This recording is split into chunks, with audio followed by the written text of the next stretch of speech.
Assalamualaikum warahmatullahi wabarakatuh.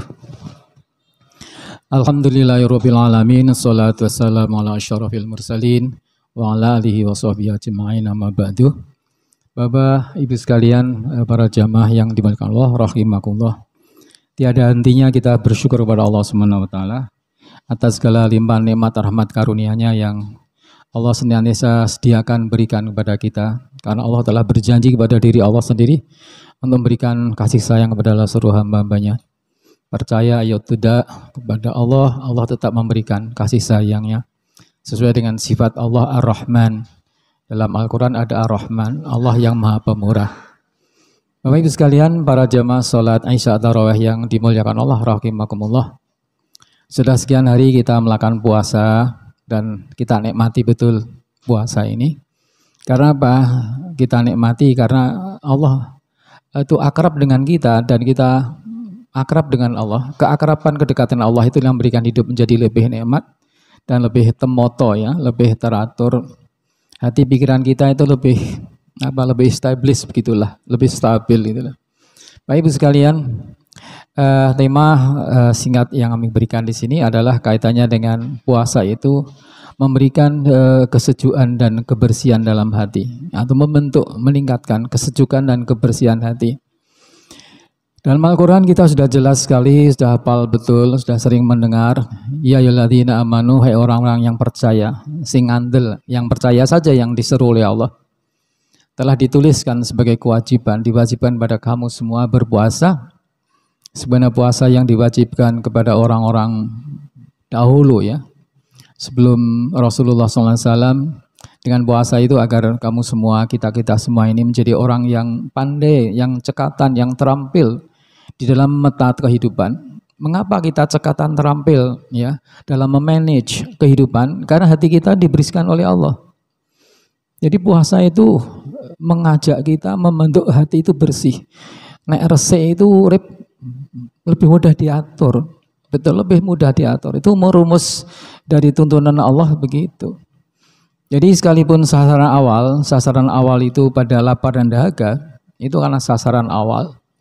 Tapi bukan itu sebetulnya pada perjalanan akhir dari suatu puasa. Itu adalah hanya the first step pertama. Lapar dan dahaga, dan itu dirasakan betul. Lapar dan dahaga. Puasa itu lapar dahaga itu karena 12 jam lebih, bahkan kalau di daerah yang bermusim 4 itu bisa 18 jam dalam puasa itu. Kalau musim panasnya itu luar biasa itu.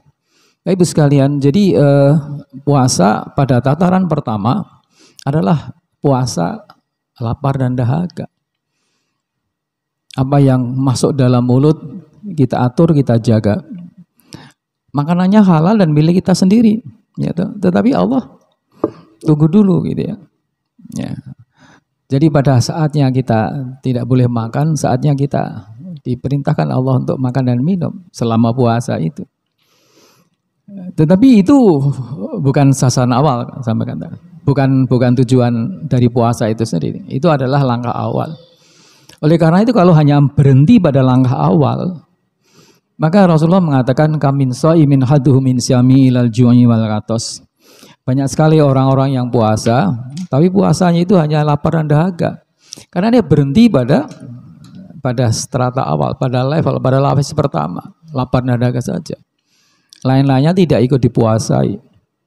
Karena mengatur apa yang masuk dalam mulut, agar apa yang keluar juga teratur, kan itu, ya.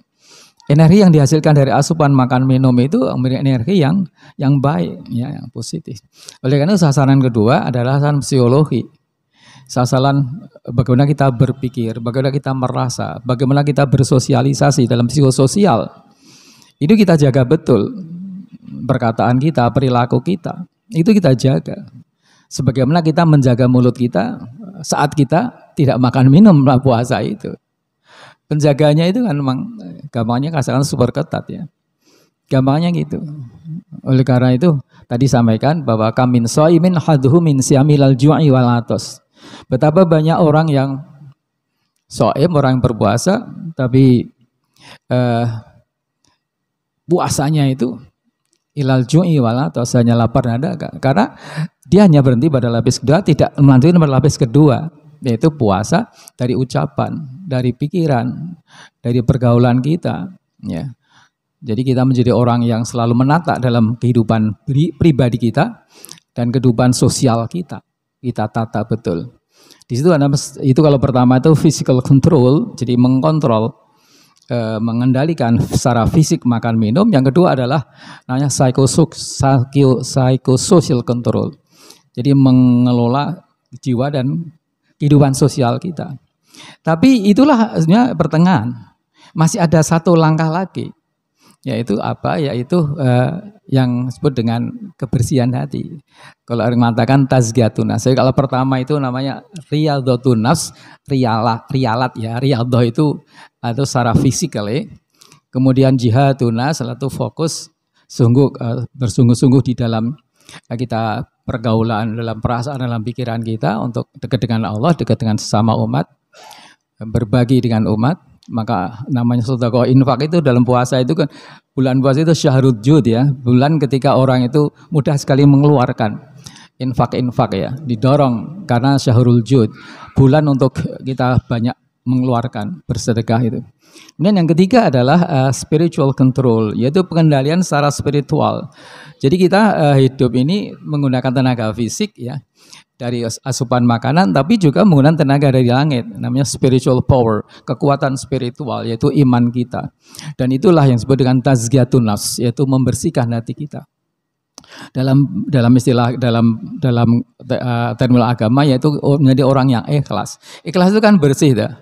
Orang yang ikhlas yang terus itu bersih ya, dalam bersih dari semua kepentingan kecuali hanya libtigha'i mardatillah, mencari keridhaan Allah Subhanahu wa taala. Jadi ikhlas itu merupakan posisi tertinggi seorang hamba di hadapan manusia. Dan mengapa dalam hadis Nabi puasa itu banyak amalan-amalan yang pahalanya, nilainya dilipatkan 1, 2, 3 sampai 700 kali lipat nilai dari orang mengatakan pahalanya ya. Itu dari apa yang dilakukan seorang hamba kepada Allah Subhanahu wa taala ilas saum, kecuali puasa. Puasa itu tidak ada hitung-hitungannya. Mengapa? Karena titik tumpunya pada keikhlasan. Ya, semua karena ikhlas, tapi super ikhlasnya itu pada puasa. Karena puasa itu langsung yang tersembunyi. Asomuli wa ana aji dalam hadis qudsi. Itu ibadah yang paling tersembunyi ya puasa itu. Karena yang tahu cuma dirinya sendiri. Kita bisa berbohong pada orang lain, saya puasa loh ya kan, bisa aja orang tidak tahu. Tetapi hanya Allah lah yang mengetahui bahwa kita puasa atau tidak. Nah, itu titik tumbuhnya pada ketulusan keikhlasan. Dan itu tazkiyatun nafsnya di situ, membersihkan hati. Dan dengan kebersihan hati kita, pikiran hati kita bersih, itulah yang menjadikan hidup kita lebih mudah ditata. Karena bersih, orang yang bersih itu mudah menata. Dia menjaga kedekatannya dengan Allah dan menjaga kedekatannya sama umat. Karena rumus kepada Allah itu wa qalu sami'na wa ata'na. Jadi rumus kepada Allah, hablum minallah itu hanya satu rumusan. Sami'na wa ata'na. Aku dengarkan ya Allah firman-Mu, tutur katamu, petunjuk-Mu ya. Wa ata'na, aku taati. Itu saja rumusnya. Dan rumusan kepada sesama umat itu ya sederhananya dalam hadis Nabi yang pendek, khairunas anfa'um linas. Sebaik-baik manusia adalah manusia yang memberikan manfaat kepada sesama umat. Jadi in akramakum indallahi atqakum. Yang paling mulia di hadapan dalam pandangan Allah adalah orang yang paling bertakwa. Orang bertakwa itu orang yang menjaga hubungan dengan Allah dengan samin wa ta'na, menjaga sesamanya dengan khairunas anfa'um linas. Saya kira itu Bapak Ibu sekalian, para jamaah, dalam waktu yang singkat ini kami sampaikan, saya ulangi lagi bahwa manusia diperintahkan oleh puasa yang beriman ini dalam rangka agar untuk membersihkan, menjernihkan hatinya, menjadi sejuk, hidupnya lebih teratur. Dengan 3 strata. Strata pertama adalah lapar dahaga, strata kedua adalah bersikap atau disabar, menjaga pola hidupnya, pola sosialnya, pola pribadinya. Kemudian yang ketiga adalah menjaga hubungan, kebersihan hubungannya dengan pada Allah SWT dengan sami'na wa ata'na. Aku dengarkan ya Allah dan aku ikuti, aku taati dengan penuh keikhlasan. Sekian begitu para jamaah, ada manfaatnya, mudah-mudahan kita diberi kesehatan dan bisa tutup ya, bisa selesai menjalani puasa ini sampai terakhir lah. dengan penuh kesehatan dan mendapatkan ridho dari Allah Subhanahu wa taala. Sekian wabillahi taufiq hidayah. Assalamualaikum warahmatullahi wabarakatuh.